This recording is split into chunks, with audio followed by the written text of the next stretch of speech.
Hello, my name is Piers Fuller from Wex Photographic. We're here with Dave from Canon at Focus 2012. Right here we've got the new Canon 5D Mark III, and he's going to take us through new features and let us know a bit more information about the camera. Okay, thank you. Yeah, so this is our new 5D Mark III. You'll see this is quite a different camera to the Mark II. What really makes this different is the AF system. We've now got a 61-point AF system, which is actually the same AF system we've got in our 1DX, which is our professional level camera. Also, this camera runs at 6 frames a second, so it's a lot faster. The 5D Mark II runs at 3.9, so you can see that this camera will actually be really suited not just for landscape and portraiture and this kind of thing, but also for sports photography and any sort of action work. How many megapixels does it have? Okay, this has 22.3 million pixels. We have that with our Digit 5 Plus processor, which is actually the 1DX has 2 Digit 5 Plus, so it's similar technology to that.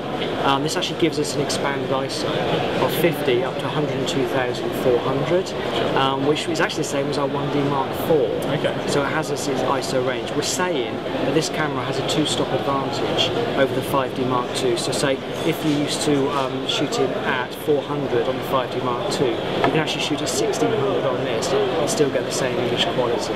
A couple of new features on here, which is just on this camera. One of them is when you actually shoot in movies, you actually have a headphone socket as well as a microphone socket. We have dual card slots on here as well, so you have SD and compact flash. And if you use a UDMA 7 card on compact flash, you can actually get 18 RAWs and 17,000 JPEGs before the camera actually slows down. So it shows how powerful the processor is.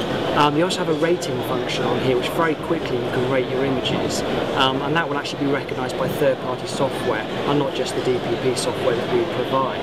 So you can very quickly review your images and look through them. When you are reviewing your images, you can actually look at more than one image at one time on the screen, on the back.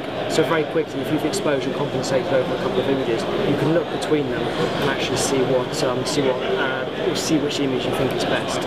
I see the button layout is quite different to the 5D Mark II. Could you just run through that?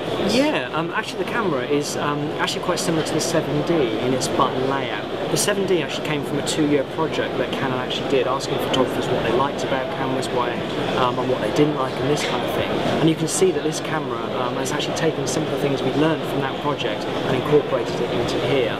We've got things like, we've got a multi-function button here on the top which you can customise to do different things like depth of field preview or something like that. We've got a lock on the top here as well. So when you've selected your shooting mode, you take your finger off and it locks and it can't be accidentally moved. When you look around at the back of the camera here, you actually have the movie button here, which means you can very quickly switch between stills and movie and start and stop recording. Also, one thing I'd like to talk about, or I'd like to mention as well, is actually the screen on the back. This is our million dot screen. It's actually exactly the same screen as you get on our 1DX. Okay. And it's the best resolution and the clearest and has the best clarity of any screens that we make.